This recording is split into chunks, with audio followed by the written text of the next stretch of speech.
This is a video lecture on sound in the cinema by Tim Kelly.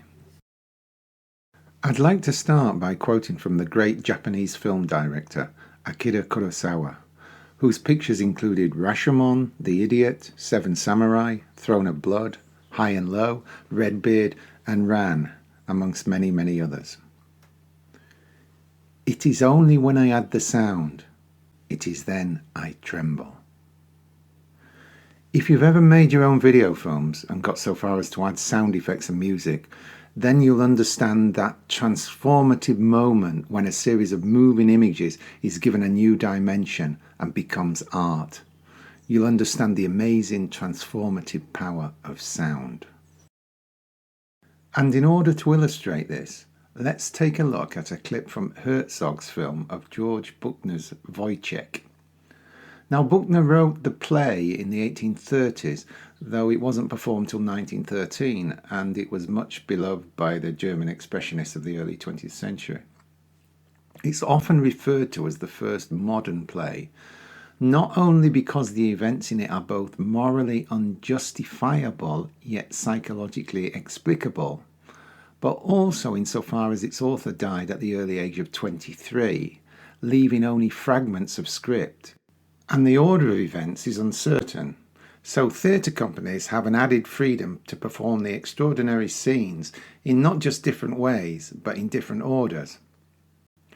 Anyhow, this is the sad and tragicomic tale of a soldier, Wojciech, who, driven half mad by army discipline and forced, out of poverty, into allowing his body to be used for medical experiments, has just one source of meaning in his life: his woman, Marie, mother of his child. However, his increasingly bizarre behaviour forces her away from him and into the arms of a handsome young drum major. Wojciech, jealousy growing, confronts the drum major, who beats him up and mocks him and humiliates him sexually. Wojciech's jealousy turns psychotic when he realises he has lost his love, Marie. So Wojciech asks Marie to come with him to the river, and this is what he does. I want you to listen carefully to the different soundtrack elements. Weißt du, wie lang es jetzt ist, Marie? Am Pfingsten 2 Jahre. Weißt du auch, wie lang es noch sein wird? Ich muss fort das Nachtessen richten. Wie heiß deine Lippen sind. Heiß. Hurenatem. Doch würde ich den Himmel drum geben, sie noch einmal zu küssen.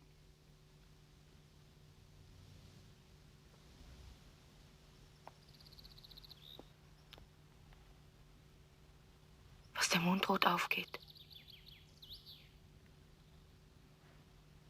Franz, was hast du vor?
Once they finish speaking, there are 3 stages to the scene, mapped out by both the camera work and soundtrack.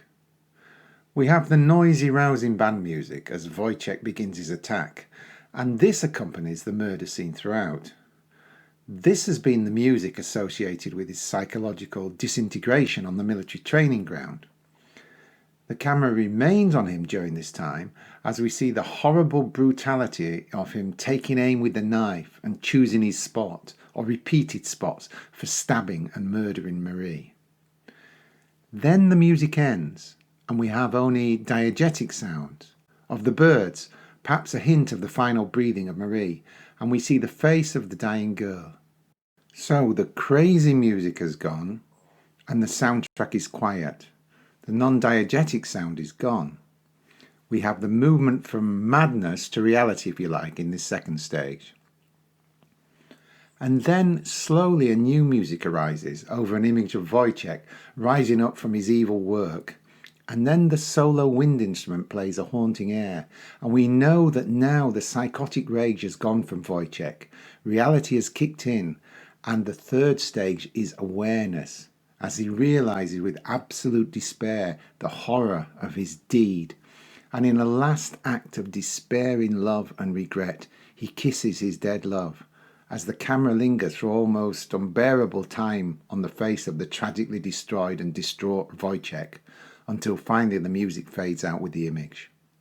The combination of the noisy band music, followed by the quiet of the bird song when we see the poor girl dying, and then the haunting melody at the end, not only express the mood of the scene, but also indicate something about the state of mind of the characters and actually interpret the narrative for us, tell us how to make sense of, how to feel about the scene. But more of this later. If you get a chance to see Wojciech in the theatre, do. Don't bother watching the film. With the exception of this scene, it's one of Herzog's weakest. Okay, so from the aesthetic and tragic to the prosaic. I'll just say something briefly about the perceptual qualities of sound. We generally talk about 3 things here: loudness, pitch, and timbre. I think we all know what loudness is, but as in real life, it's mostly relative in film. That is, there can be a great impact from a loud noise intruding into a fairly quiet scene, and vice versa. Pitch is the quality of how high or low a note is, and this can be used in all kinds of ways. I'll show you an interesting example relating to voice in a moment. Timbre is that quality of sound that differentiates the same note at the same pitch played on 2 different instruments. You can play a high C on a piano and on a guitar, same note, same pitch, but a different sound. That we call timbre. Anyhow, let me show you an interesting example of pitch. This is a scene from the Japanese film Battle Royale, in which the badly behaved pupils of a high school have been kidnapped by their teacher as part of a government-sponsored program in student discipline and taken to an island for an experimental treatment in improving their behaviour. If you think for a moment back to school, to the teacher you hated and who hated you, well, this is that teacher's fantasy film. Or see this as a logical extension of a kind of Tory government come Daily Mail doctrine of education. Have a look at this scene in which the new school rules are explained to the children, and note especially the performance of the girl in the video within the video and the pitch of her voice.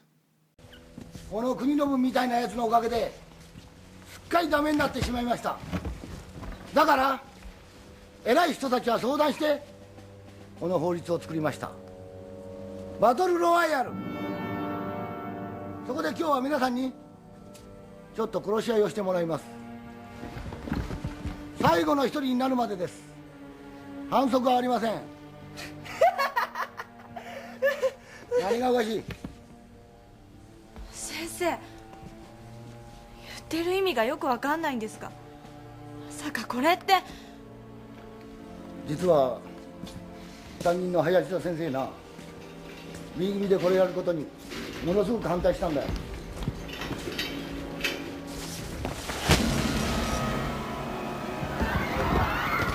はい、こんな大人にならないように気をつけましょう。それじゃあビデオ見てもらいます。ねんなよ。バトルロワイヤルの正しい戦い方監修 BR 法推進委員会白岩学園3年 B 組の皆さん、こんにちは。はい、こんにちは。今日皆さんは幸運にも今年度バトルロワイヤルの対象クラスに選ばれました。おめでとうございます。ありがとうございます。ではこれからお姉さんがルールについて説明します。よく聞いて正しく元気に戦ってくださいね。今皆さんが来ている場所はこんな形をした無人島です。周囲は10キロぐらいで住民の人には出て行ってもらって誰もいません。おじおじ飛行してんじゃね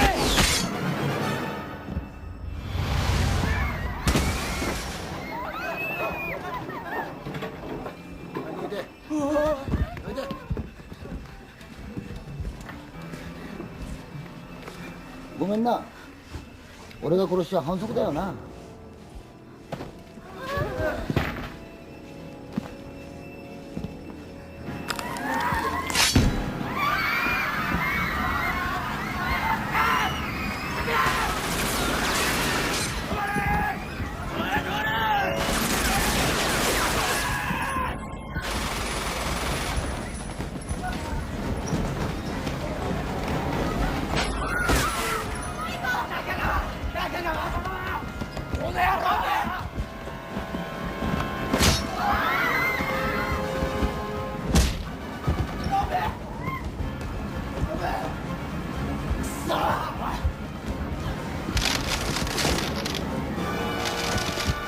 はい、ビデオを続けます。島はこのようにたくさんのエリアに分かれていて、先生がこれから午前と午後の0時と6時に放送を流します。1日4回な。放送の中ではどのエリアが何時から危ないということを教えますから、もしそのエリアの中にいる人がいたらすぐに外に出てください。なんで危ないかというと、はい、そこで皆さんにつけてもらってるこの首輪です。この首輪は完全防水耐食性で絶対に外れません。内側のセンサーが心臓パルスをモニターしていて、皆さんの位置や行動を正確に電波で教えてくれます。制限時間を過ぎてもまだ禁止エリアに残っていたり、不穏な行動をとっている人がいたら識別して逆に電波を送ります。すると首輪は警告音を発し、ボンって爆発します。無理に外そうとしても爆発しますので、絶対にそんなことしないでね。バカにすんじゃねえ。静かにしろよ。説明が聞こえねえだろ。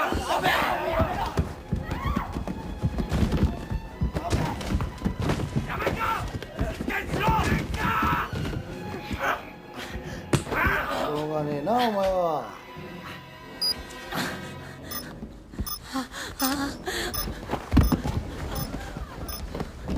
みんな逃げた方がいいぞ。なんで。助けてよ。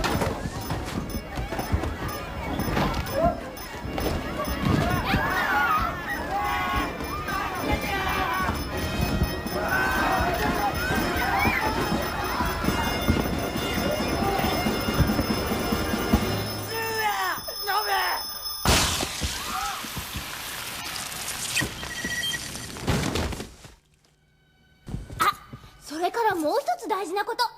このゲームにはタイムリミットがあります。3日間です。3日戦っても最後の1人が決まらない場合、全部の首輪は自動的に爆発します。優勝者はありません。せっかくだからみんなベストを尽くして戦って、絶対にそんなことにならないようにね。はい、ここまでで何か質問ありますか？ The bizarre nature of the situation and the horror of what is going on is rendered all the more disturbing by the manner and performance of the girl in the video. She describes the terrible situation the students are now in and the bloody ordeal they must go through in a completely light-hearted and superficial way, in a manner akin to a children's TV programme presenter talking to very young children about a fun game they are going to play. In other words, there's a disjuncture between the content and manner of her speech, which highlights the bizarre and appalling nature of the situation and the contempt the authorities have for these teenagers. And this disjuncture is largely rendered through pitch, the high-pitched nature of her voice. There's an interesting example of the use of silence in Hitchcock's The Birds, of the non-use of music, if you like, to add power to a moment. Take a look at this short scene from The Birds, where Lydia, the hero's rather clinging mother, visits an old friend. I must just add that the people in the local town have been under a series of inexplicable attacks from birds. Watch and listen.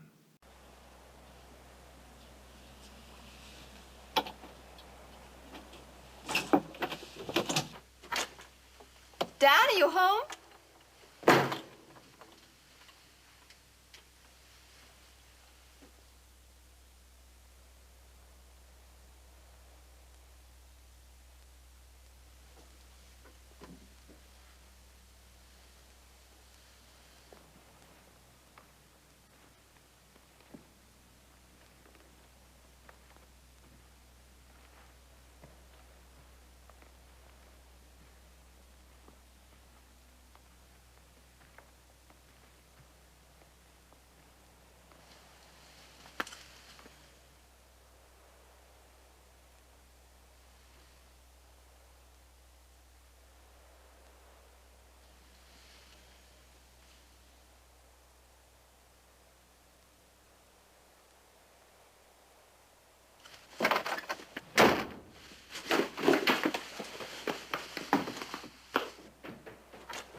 At the most terrifying Oedipal moment, there's not dramatic music or eerie sound effects to bolster the scene.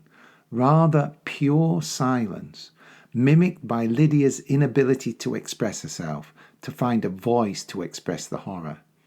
It's as if events are too horrific to be described, and this inarticulation is expressed through silence. Just to digress slightly, there's a variation of this in an extraordinary scene from the 1964 Sidney Lumet film, The Pawnbroker, in which the deeply anguished and unpleasant hero, Sol Nazarman, concentration camp survivor and owner of the pawn shop, finally attempts to express his emotions, which he has repressed up to this point. So the boy he loves dies, and this is a kind of tipping point, on top of all the horrific experiences of his family in the concentration camp. He raises his head from the body of the dead boy to the sky, in a deliberate echo of the screaming man in Picasso's Guernica, and screams, or rather tries to scream, for when he opens his mouth, the diegetic sound is taken over by music, which screams for him. He's unable to express his pain, so the non-diegetic sound does it for him, acts in his stead. The meaning is clear. The anguish is too profound and terrible to be expressed by the human, or at least by this human. Okay, back to the prosaic. Types of film sound.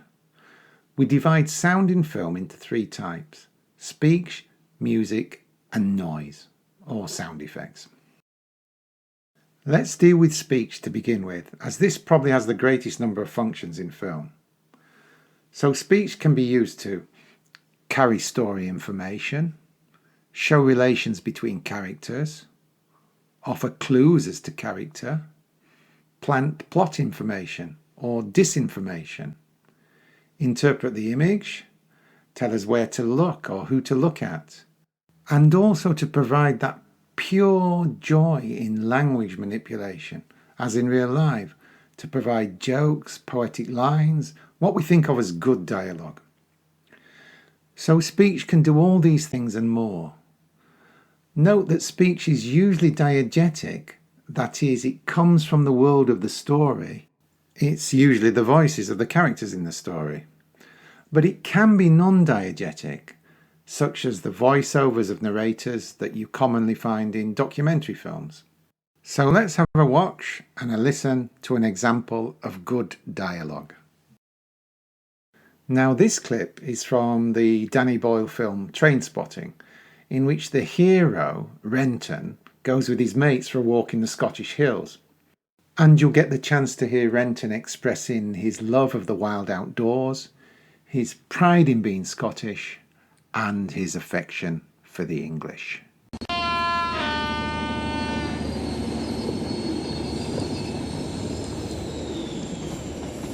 Now what? We'll go for a walk. What? A walk! Where?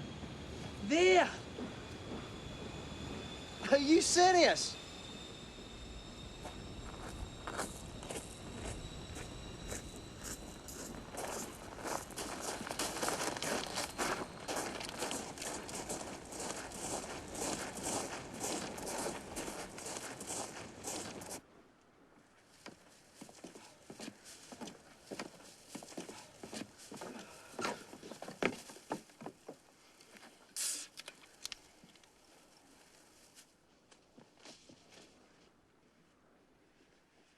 What are you waiting for? Tommy. This is not natural, man. It's a great outdoors. It's fresh air. Look, Tommy, we know you're getting a hard time off Lizzie, but there's really no need to take it out on us. Doesn't it make you proud to be Scottish? It's shite being Scottish! We're the lowest of the low! The scum of the fucking earth!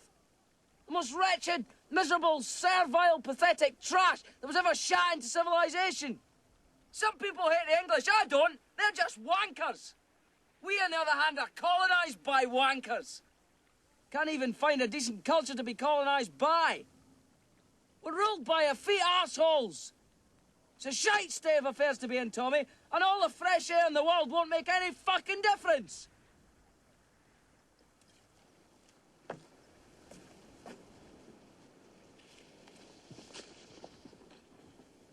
Sorry, man. No, I'm sorry. I appreciate it, Tommy. It's not... At or around this time, Spud's sick boy and I made a healthy, informed, democratic decision to get back on heroin as soon as possible. What can you say? Speech is power. On to music now. I just must say something about music. I hope you don't think I'm going a bit doolally with what I'm saying, but music has probably as deep and profoundly and emotionally effect on us as human beings as love or desire. Before we're born, we are intimately connected to the beating throb of our mother's heart, the first sound we experience, the rhythm, the beat of the human heart, the music of life. And this remains with us throughout our lives. Music can relax, disturb or distract us, make us enraged or calm us down. It affects us largely subconsciously, but consciously we are all addicted or entranced by it in some way. Hence the enormous allegiance we have to the music we love. And love is the right word here, and hence the attempts throughout history of brutal dictatorships to remove it from the people, particularly fundamentalist religions. So we have examples of the Jewish banning of instruments from the synagogue for almost 1500 years, or medieval Christianity, which banned instruments and women's voices, interestingly enough, and the Vatican that banned opera in the 18th century. And even today we have Islamic dictatorships with their prohibitions on music and certain other forms of artistic expression, including, of course, cinema. Anyhow, music. It has profound effects on our mood, and this can be seen in cinematic music, which is often referred to as mood music. The saxophone accompanying the love scene, the rapidly increasing drum beat in the battle scene, and so on. However, music can have a more intimate link to the story. Take Jaws, for example, where the music acts as a cue or clue to narrative events. When we hear the do-do, do-do, do-do, we know the shark is coming, is about to attack. The music acts as an oral cue to the narrative. Music can also be linked to character, but I'll say a bit about that in a moment. Let's first take a look at a scene from Vertigo, in which the ex-private detective and deeply flawed hero of the film, Scotty, first sees the woman he's been tasked to follow. Watch and listen.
From the scene and from the music, and it's such beautiful music and so beautifully filmed, isn't something about the story and the character revealed? Don't we know that Scotty is going to fall in love with this woman, obsessively and desperately? Isn't the beauty of the music somehow generated by Scotty, an expression of Scotty's desire as the camera moves from his glance inexorably towards the woman, who, as she appears framed in close-up, posing almost for Scotty's gaze, is bathed not just in a glowing light. Notice how the background red of the room actually glows at this point, but bathed in the music which reaches its high point, its climax at this moment.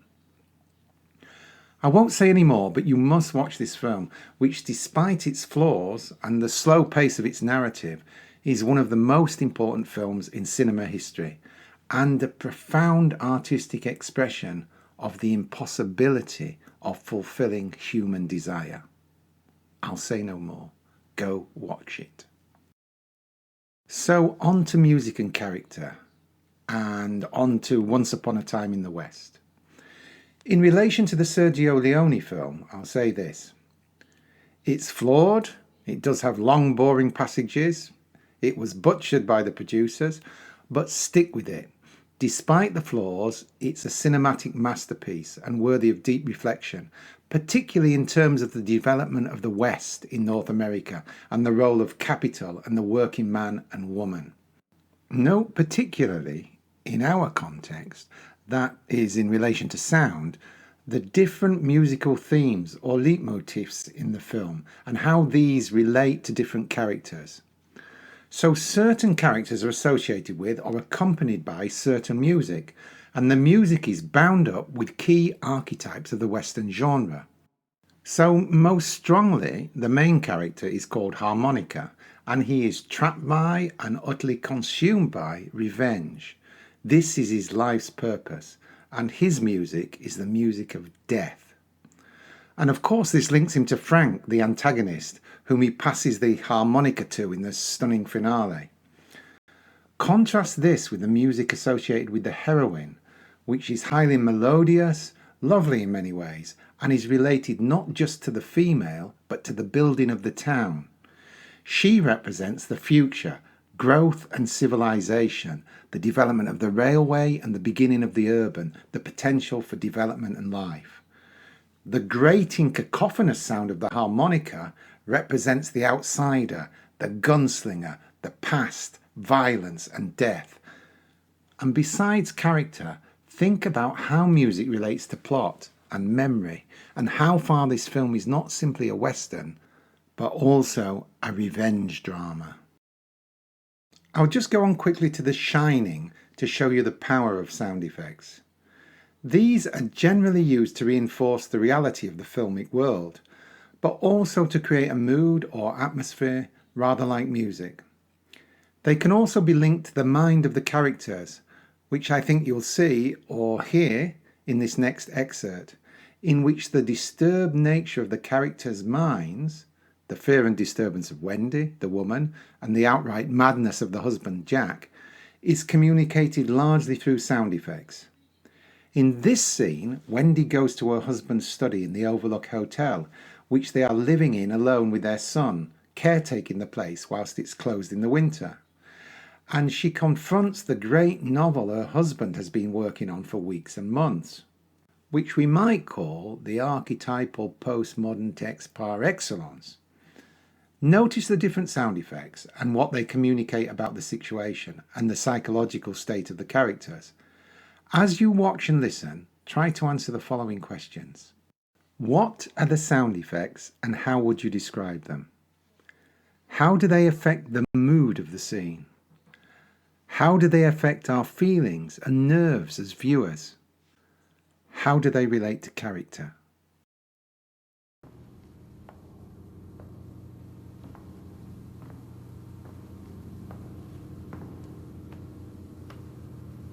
Jack?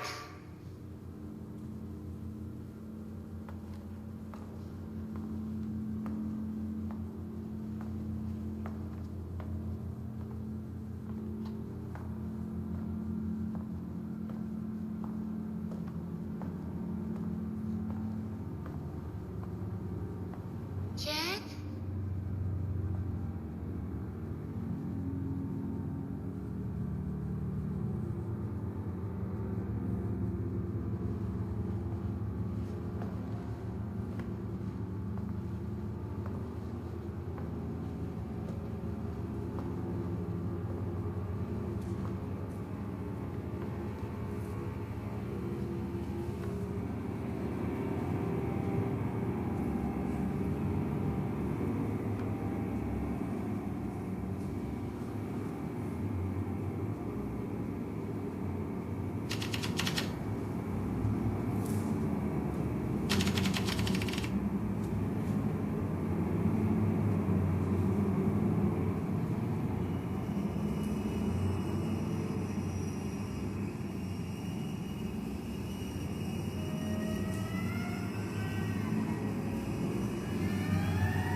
How do you like it?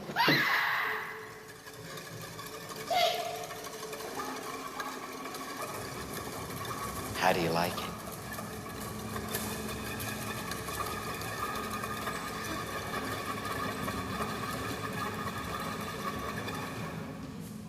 What are you doing down here?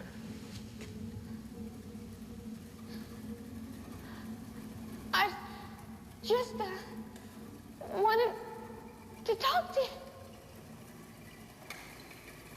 Okay, let's talk.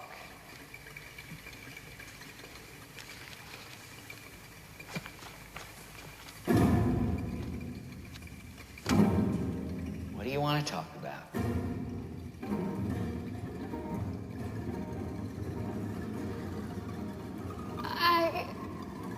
I can't really remember. You can't remember. No, I can't.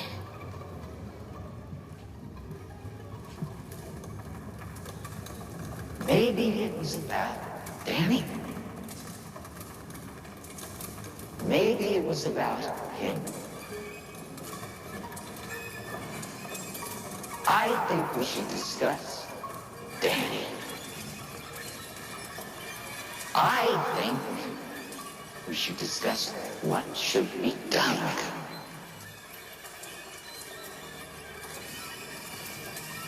What should be done with him?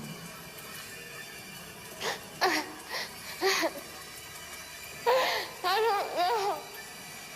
I don't think that's true. I think you have some very definite ideas about what should be done with Danny, and I'd like to know what they are. Well, I think maybe he should be taken to a doctor. You think maybe he should be taken to a doctor? Yes. When do you think maybe he should be taken to a doctor? As soon as possible. As soon as possible.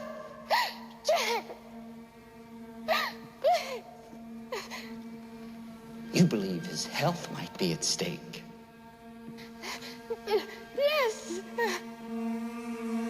You are concerned about him. Yes. And are you concerned about me? Of course I am. Of course you are. Have you ever thought about my responsibilities?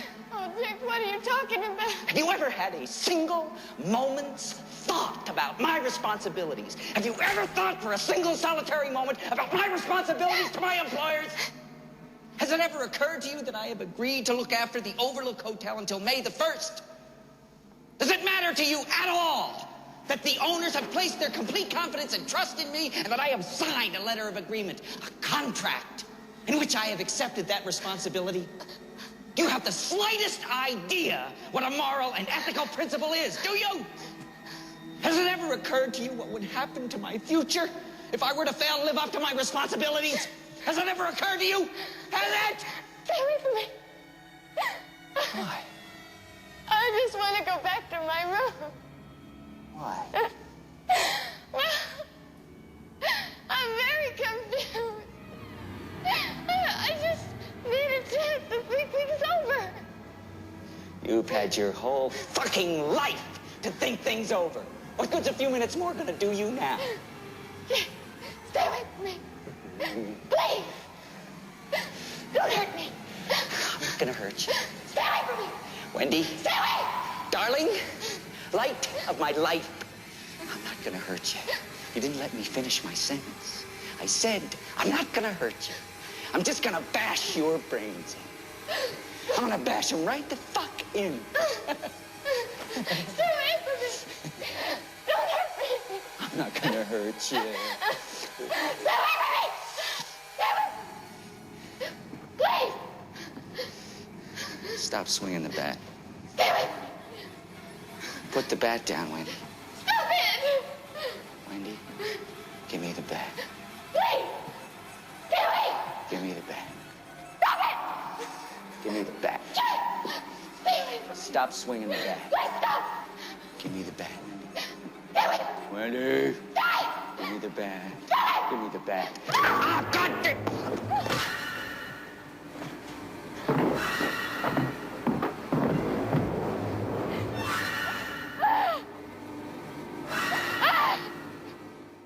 First, we have what can only be described as some sort of whirling unmelody, where musical relationships between notes break down into a swirling dissonance of increasing volume and pitch, which suggest a psychological sinking and profound disturbance as Wendy encounters Jack's great work of art. Then we have these rapid, scratchy, repeated notes which give one a shiver in the spine.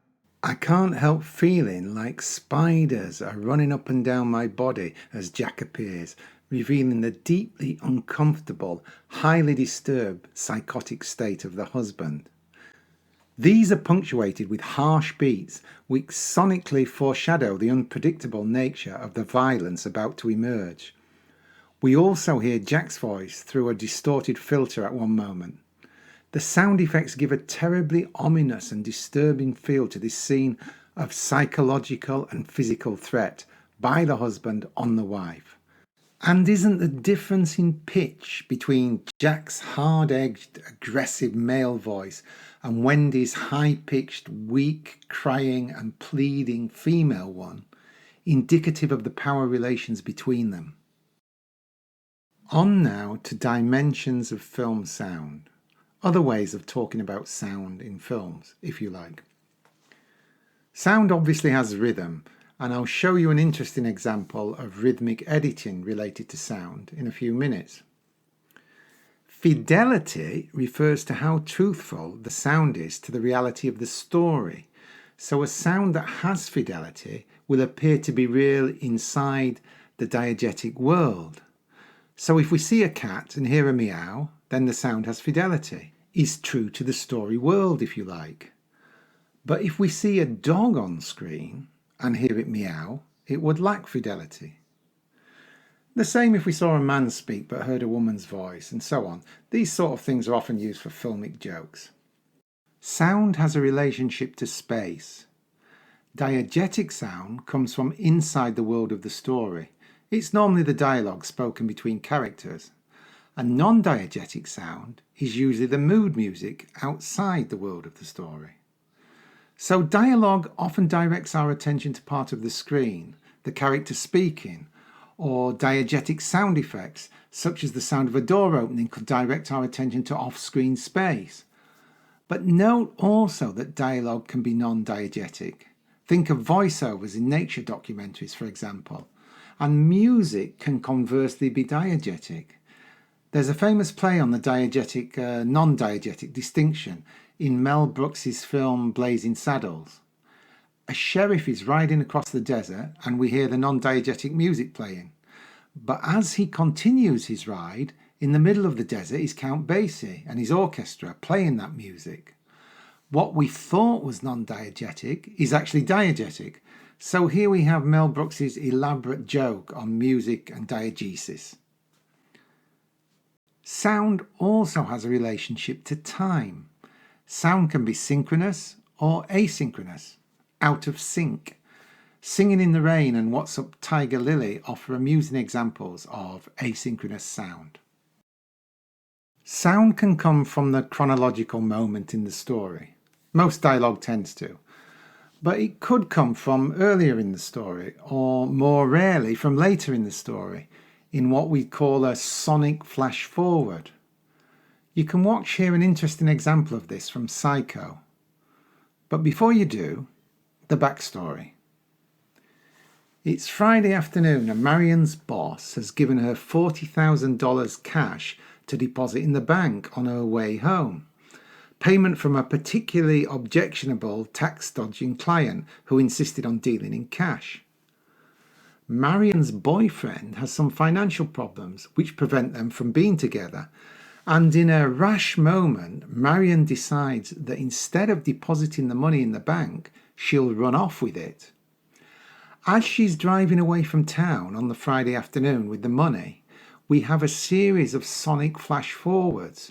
We hear the sound from the following Monday morning in the office when her boss arrives and finds she's not there, presumably Marion's imagined projection of the future, but delivered in the voices of the actors who play the boss, secretary, client, sister, etc.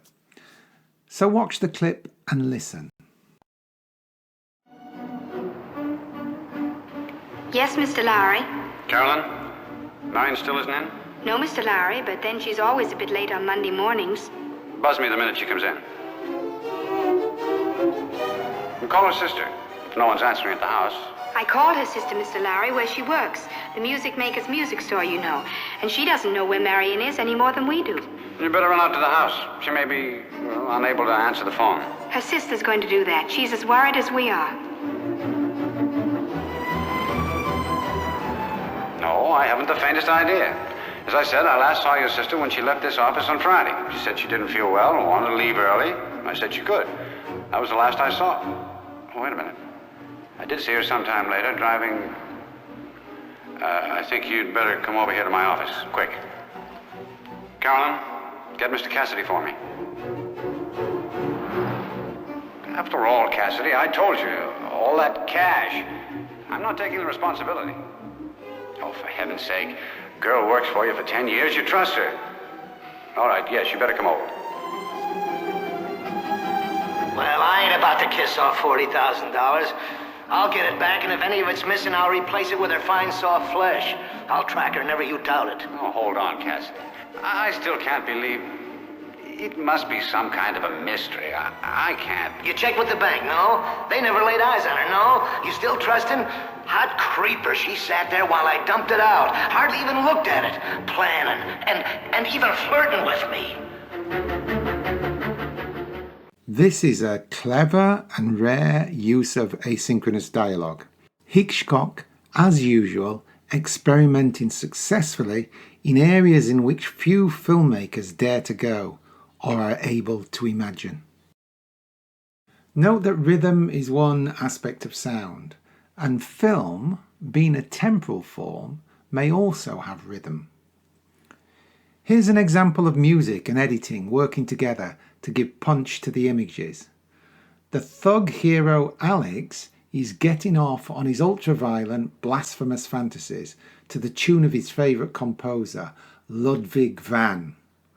Watch the clip from A Clockwork Orange and note the rhythmic editing, the integration of cutting and sound. To give it the perfect ending was a bit of the old Ludwig van.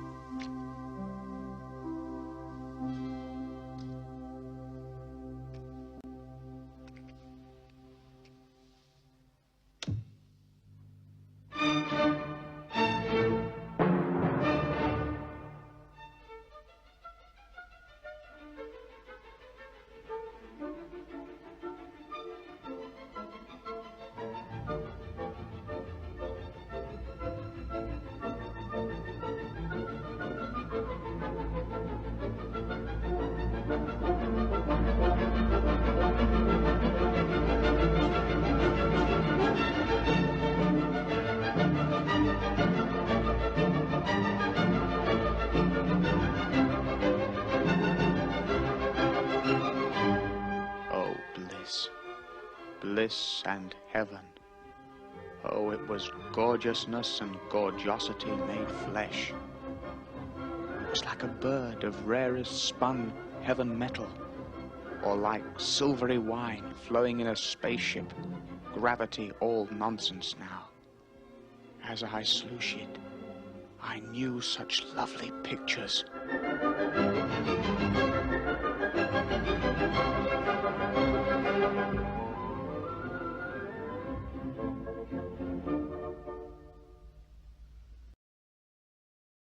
So when analysing films, and in particular sound in films, always ask yourself, what is the function of sound? How do image and sound interact? What's the function of speech? Is it to move the story forward, to inform or deceive, to reveal something about character? What's the function of music? Is it to create a mood? Has it a role in the narrative? Is it linked to character? What are the functions of the sound effects? To reinforce the image, to soothe or unnerve the viewer, to interpret character. And I'd like to finish with a lovely bit of dialogue, just so you can experience the pure joy of speech.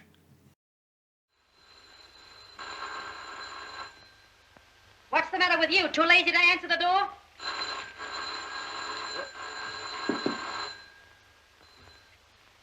Oh, good afternoon, Mr. Finlayson.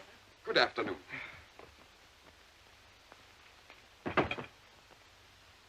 What's the idea? I'm here to collect the payment on the furniture. Why, it was paid yesterday. Steady, woman. Not to me, it wasn't. Oliver? Oliver? Yes, baby, I'm coming. There must be some mistake. Oliver, did I or did I not give you the money to pay on the furniture? You certainly did. Then why wasn't it paid? Well, I gave it to him to pay it for me. Then what did you do with it? I gave it back to him. You gave it to me? Yeah, I gave it to you to pay my room and board. Then you gave it to her. Remember? Do you mean to say that the money that he gave to you, that you gave to him, that he gave to me, was the same money that I gave to him to pay him? Well, if that was the money that you gave to him to give to me to pay to him, it must have been the money that I gave him to give to you to pay my rent, didn't I? Mr. Finlayson, I owe you an apology. And $37. Then this money must belong to you. And the next time, I want my payment without any detour. Huh. He gave it to you, and you gave it to him, and who gave it to what? Why, you're all nuts! You big dumbbell, I can't trust you to do a thing. And as for you, I have a good mind to throw you out. You can't do it. I can't do it. No, because I paid my room and board in advance, and I gave it to him. What do you mean you gave it to me? That was the money that she gave to me, and I gave it to you to give to him. Then you gave it back to me, and I had to give it to her to give to him. Was that the money that she gave to him that I gave to you to give Why, certainly. Well, if she wants to give it to him, that's her business. No use you and I arguing about it. Oh, cut it out, cut it out.